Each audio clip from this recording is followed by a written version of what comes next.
Assalomu alaykum.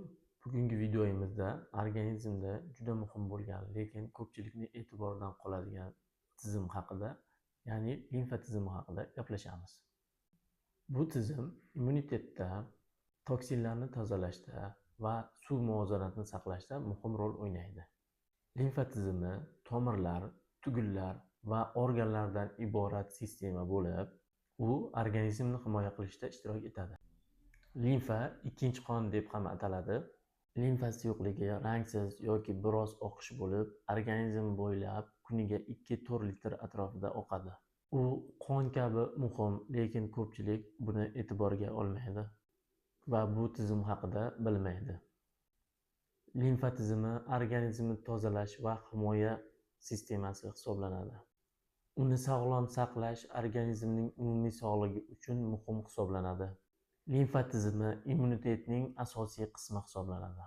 Organizmga kirgan mikrob va bakteriyalar dastlab limfa tizimi orqali o'tadi va limfa tugunlarida ushlanadi.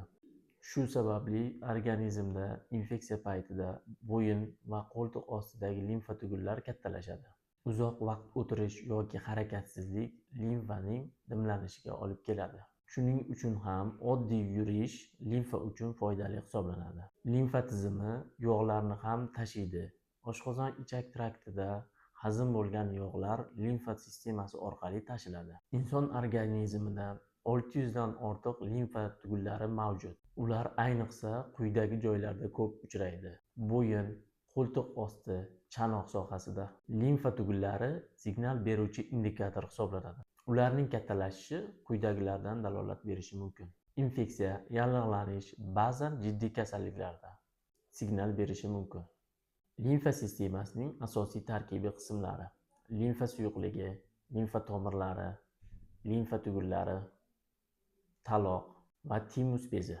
Limfa tizimining asosiy vazifalari: dastlab immunitet, ya'ni immun himoya.